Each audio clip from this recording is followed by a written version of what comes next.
66,000 രൂപയ്ക്ക് 5 വർഷം മുന്നേ ഇറങ്ങിയ മാക്ബുക്ക് എയർ M1 എടുക്കണോ അതോ ഈ അടുത്തായിട്ട് ഇറങ്ങിയ മോട്ടോ ബുക്ക് 60 എടുക്കണോ? ഡിസൈൻ നോക്കിക്കഴിഞ്ഞാൽ രണ്ടും പ്രീമിയം ബിൽഡാണ്. Moto book fully metal and premium finish ആണ്. ഏകദേശം 1.4 കിലോഗ്രാം വെയിറ്റ് വരും. സ്ലിം ആണ്, മിനിമൽ ആണ്. മറുഭാഗത്ത് മാക്ബുക്കും ഫുള്ളി മെറ്റൽ ഫിനിഷ് ആണ്. ഇത് ഐക്കോണിക് വെഡ്ജ് ഷേപ്പിലാണ് വരുന്നത്. സൈസിനനുസരിച്ച് ഇതിന്റെ വെയിറ്റ് കുറച്ച് കൂടുതലായിട്ട് തോന്നും, കാരണം ഡെൻസിറ്റി ഉണ്ടെങ്കിലും ഇതിന്റെ വെയിറ്റ് ജസ്റ്റ് 1.29 കിലോഗ്രാംസ് ആണ്. അതായത് മോട്ടോ ബുക്കിനേക്കാളും വെയിറ്റ് കുറവാണ്. മോട്ടോ ബുക്കിന്റെ സൈഡ്സിൽ നിങ്ങൾക്ക് ഓൾമോസ്റ്റ് എല്ലാ പോർട്സും കാണാം. HDMI port, 2 type C port, headphone Jack, മറുഭാഗത്ത് 2 USB-A port, micro SD card slot. പക്ഷെ മാക്ബുക്കിൽ നിങ്ങൾക്ക് 2 തണ്ടർബോൾട്ട് C പോർട്ടുകൾ മാത്രമേ ഉള്ളൂ. ഇവിടെ ആയിട്ടൊരു ഹെഡ്ഫോൺ ജാക്ക് ഉണ്ട്. സോ ഡെഫിനറ്റ്ലി നിങ്ങൾക്ക് ഒരു ഡോങ്കിൾ മേടിക്കേണ്ടി വരും. ഇതാണ് ഞാൻ യൂസ് ചെയ്യുന്ന ഡോങ്കിൾ, ബെൽക്കിനിൻ്റെത്. ഇത് അത്യാവശ്യം എല്ലാ പോർട്ടുകളും ഉള്ള ഡോങ്കിളാണ്. So this is a little bit expensive. വേണമെങ്കിൽ പ്രൊഡക്റ്റ് സെക്ഷൻ നിങ്ങൾക്ക് ചെക്ക് ചെയ്യാം. ആൻഡ് ഓൾട്ടർനേറ്റീവ്സും ഉണ്ട്. കുറച്ചുകൂടി കുറഞ്ഞ പോർട്ടുള്ളത് കുറച്ചുകൂടി വില കുറവിന് കിട്ടും. പക്ഷെ ഒരു ഡോങ്കിൾ അത് മസ്റ്റ് ആയിട്ടും വാങ്ങിയിരിക്കണം. കീബോർഡിന്റെ ട്രാക്ക് പാഡിന്റെ കാര്യം വരുമ്പോൾ മോട്ടോ ബുക്കിന്റെ കീബോർഡ് അത്യാവശ്യം നല്ലതാണ്, ഡീസന്റ് ആണ്. വളരെ വലിയൊരു ട്രാക്ക് പാഡ് കിട്ടുന്നുണ്ട്.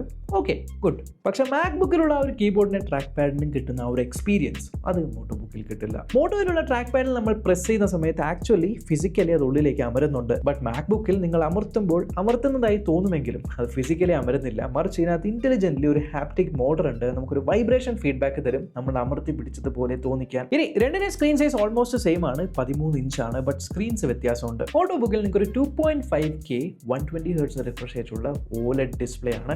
അടിപൊളി ഡിസ്പ്ലേ ആണ്, നല്ല ബ്രൈറ്റ് ആണ്. HDR സപ്പോർട്ട് ഉണ്ട്, പലതരം കളർ ഗാമറ്റ് സപ്പോർട്ട് ചെയ്യുന്നുണ്ട്. മറുഭാഗത്ത് മാക്ബുക്കിൽ നിങ്ങൾക്ക് ഒരു LCD സ്ക്രീനാണ് വരുന്നത്.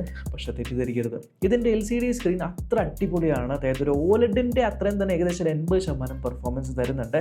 ആൻഡ് ഭയങ്കര കളർ ആക്യുറേറ്റ് ആണ്. സോ ഒരു LCD എന്ന് പറയുമ്പോൾ നമുക്ക് കിട്ടുന്ന ആ ഒരു LCD ഫീൽ അല്ല, മറിച്ച് നല്ല അടിപൊളിയായിട്ടുള്ള display.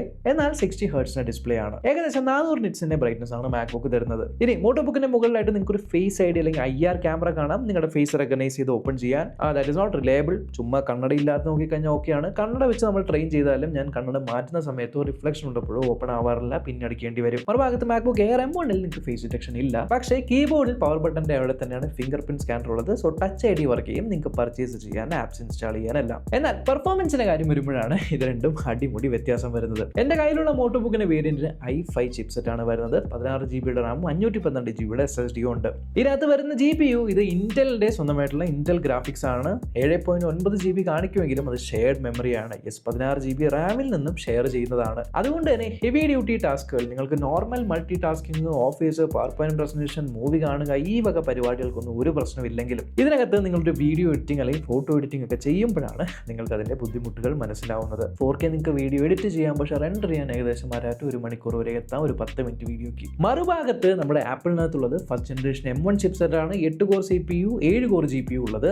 And starting variant 8GB Ram and 256GB SSD ആണ്. പക്ഷേ ഇത് വെൽ ഒപ്റ്റിമൈസ്ഡ് ആണ്. നിങ്ങൾക്ക് സുഖമായിട്ട് multi layer 4K videos edit ചെയ്യാനായിട്ട് പറ്റും. അതും യാതൊരു പ്രശ്നവും കൂടാതെ പെട്ടെന്ന് റെൻഡർ ചെയ്യാനും പറ്റും. സോ ഒരു മൾട്ടിമീഡിയ പ്ലസ് ക്രിയേറ്റീവ് വർക്ക്സിനൊക്കെയാണ് നിങ്ങൾ നോക്കുന്നതെങ്കിൽ ഒരു രക്ഷയില്ലാത്ത പെർഫോമൻസ് നിങ്ങൾക്ക് മാക്ബുക്കിൽ നിന്ന് കിട്ടും. ഒരേ ഒരു പ്രശ്നം, നിങ്ങൾക്ക് ആ ഒരു 8GB ആൻഡ് 256 എന്നുള്ളത് കുറച്ച് കുറവായിട്ട് തോന്നും. എസ്പെഷ്യലി നിങ്ങൾ മൾട്ടിപ്പിൾ ആപ്ലിക്കേഷൻസ് ഇൻസ്റ്റാൾ ചെയ്യുമ്പോൾ നിങ്ങളുടെ സ്റ്റോറേജ് പെട്ടെന്ന് തീരുകയും ആൻഡ് ഒരേ സമയം ഫോട്ടോഷോപ്പും വീഡിയോ എഡിറ്റിംഗ് ഒക്കെ ചെയ്യുവാണെങ്കിൽ നിങ്ങളുടെ റാം പെട്ടെന്ന് തീരുന്നതായിട്ട് തോന്നും. ആ ഒരു കാര്യത്തിൽ സെയിം പ്രൈസിൽ നിങ്ങൾക്ക് ഇവിടെ 12GB ആൻഡ് 512 കിട്ടുന്നുണ്ട് എന്നുള്ളൊരു അഡ്വാൻറ്റേജ് ആണ്. പക്ഷേ ഇതിൻ്റെ അത്രയും പവർഫുൾ ഒട്ടുമല്ല. സോ ഞാനിപ്പോൾ ചെയ്യുന്നത് എൻ്റെ 512 ആണെങ്കിലും എനിക്ക് സ്റ്റോറേജ് അത്ര ഇല്ല എന്നുള്ളതുകൊണ്ട് ഞാൻ ഒരു SSD യൂസ് ചെയ്യുന്നുണ്ട്. 1TB ആണ് SSDs. നിങ്ങൾക്ക് വേണമെങ്കിൽ പർച്ചേസ് ചെയ്ത് ഉപയോഗിക്കാം. ആവശ്യമില്ലാത്ത ആക്റ്റീവ്ലി യൂസ് ചെയ്യാത്ത ഫയൽസ് എല്ലാം ഞാൻ അതിലാണ് ബാക്കപ്പ് ചെയ്ത് വെക്കാറ്. പക്ഷെ ഓർക്കണം, 5 വർഷം മുന്നേ ഇറങ്ങിയ ഒരു ചിപ്സെറ്റ് ആണിത്. അത് എന്നിട്ട് പോലും ഇന്ന് അതേ പ്രൈസിന് കിട്ടുന്ന ഒരു വിൻഡോസ് ലാപ്ടോപ്പിനേക്കാളും എത്രയോ മടങ്ങ് പെർഫോമൻസ് തരുന്നുണ്ട്. ഇനി സോഫ്റ്റ്വെയർ വൈസ് മോട്ടോയിൽ നിങ്ങൾക്ക് വിൻഡോസ് 11 ആണ് വരുന്നത്. വിൻഡോസ് 11 വരുന്ന എല്ലാ ഫീച്ചേഴ്സും ആ ഒരു അപ്ഡേറ്റ്സും കാര്യങ്ങളൊക്കെ കിട്ടുന്നുണ്ട്.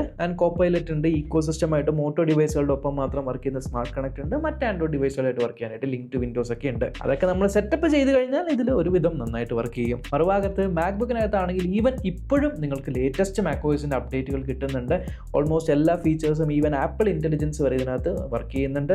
ആൻഡ് ഓൾറെഡി നിങ്ങൾക്ക് ഒരു ഐപാഡും ഐഫോണും ഒക്കെ ഉണ്ടെന്നുണ്ടെങ്കിൽ സീംലെസ്ലി ഒരേ ഒരു ആപ്പിൾ അക്കൗണ്ടിലാണ് എന്നുണ്ടെങ്കിൽ ഒരു സെറ്റപ്പും ചെയ്യാതെ തന്നെ എല്ലാം ഓട്ടോമാറ്റിക്കായിട്ട് ആ ഒരു ഈക്കോ സിസ്റ്റത്തിൽ വർക്ക് ചെയ്തോളും. ഇനി ബാറ്ററി ലൈഫിന്റെ കാര്യത്തിൽ മോട്ടോ ബുക്കിൽ ഏകദേശം ഒരു 6 to 8 മണിക്കൂറോളം നിങ്ങൾക്ക് ഫുൾ ചാർജ് ചെയ്താൽ കിട്ടും. ഹെവി ടാസ്കുകളൊക്കെ ചെയ്യുകയാണെങ്കിൽ ഒരു 6 മണിക്കൂർ, ലൈറ്റ് ടാസ്ക് ആണെങ്കിൽ 8 to 9 മണിക്കൂറൊക്കെ സുഖമായിട്ട് ബാറ്ററി ലൈഫ് നിൽക്കും. നല്ല ബാറ്ററി ബാക്കപ്പ് കിട്ടും. എന്നാൽ മറുഭാഗത്ത് മാക്ബുക്കിന്റെ കാര്യം നോക്കുവാണെങ്കിൽ 100% ചാർജ് ചെയ്തിട്ട് ഞാനിപ്പോൾ ഒരു 4K വീഡിയോ എഡിറ്റ് ചെയ്യുവാണെങ്കിൽ ആ വീഡിയോ എഡിറ്റ് ചെയ്ത് റെൻഡർ ചെയ്ത് കഴിഞ്ഞാലും ബാക്കി ഒരു 75-80% ബാറ്ററി ഇപ്പോഴും എൻ്റെ ഈ ലാപ്ടോപ്പ് മേടിച്ചിട്ട് 3 കൊല്ലമായി, ഇപ്പോഴും കിട്ടുന്നുണ്ട്. ഒരു നോർമൽ ടാസ്ക് ഒക്കെയാണ് നിങ്ങൾ ചെയ്യുന്നതെങ്കിൽ സുഖമായിട്ട് 15 അവേഴ്സിൻ്റെ ഒരു ബാറ്ററി ലൈഫ് കിട്ടും. ചെറിയ ഒരു ദിവസം ഒരു മണിക്കൂറൊക്കെ നിങ്ങൾ യൂസ് ചെയ്യുന്നുള്ളൂ എന്നെങ്കിൽ യൂസ് ചെയ്യുക, അടച്ചു വയ്ക്കുക, നാളെ തുറക്കുക, യൂസ് ചെയ്യുക. അങ്ങനെയാണെങ്കിൽ സുഖമായിട്ട് ഒരാഴ്ചയൊക്കെ നിൽക്കും.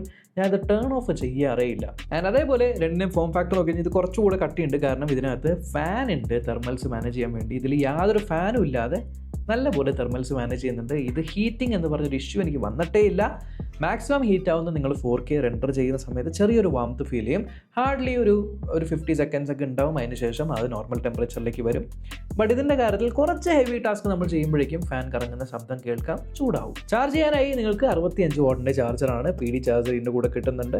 മാക്ബുക്കിൻ്റെ കൂടെ നിങ്ങൾക്ക് 30 വാട്ടിൻ്റെ ഒരു PD ചാർജറാണ് വരുന്നത്. മാക്ബുക്കിൽ നിങ്ങൾക്ക് വേണമെങ്കിൽ 65 വാട്ടിൻ്റെ ചാർജർ കുത്തിയാൽ കുറച്ചുകൂടെ ഫാസ്റ്റ് ആയിട്ട് ചാർജ് ആവും. ഇനി സ്പീക്കർ പെർഫോമൻസ് നോക്കുവാണെങ്കിൽ രണ്ടെണ്ണത്തിന് സ്പീക്കേഴ്സ് അടിപൊളിയാണ്. മോട്ടോയുടെ സ്പീക്കർ അത്യാവശ്യം ഡീസൻ്റ് ആണ്, ലൗഡാണ്, ട്രിബിൾ ഉണ്ട്, മൾട്ടിമീഡിയ എക്സ്പീരിയൻസ് ഇസ് ഗുഡ്. പക്ഷേ കമ്പയർഡ് ടു മാക്ബുക്കിലുള്ള സ്പീക്കേഴ്സ് നിങ്ങൾ ഒരു പ്രാവശ്യമെങ്കിലും കേട്ട് നോക്കിക്കഴിഞ്ഞാൽ അറിയാം. ഇന്നേ വരെ ഞാൻ ലാപ്ടോപ്പിൽ വെച്ച് കേട്ട ബെസ്റ്റ് സ്പീക്കർ അത് മാക്ബുക്കിൽ നിന്നാണ്.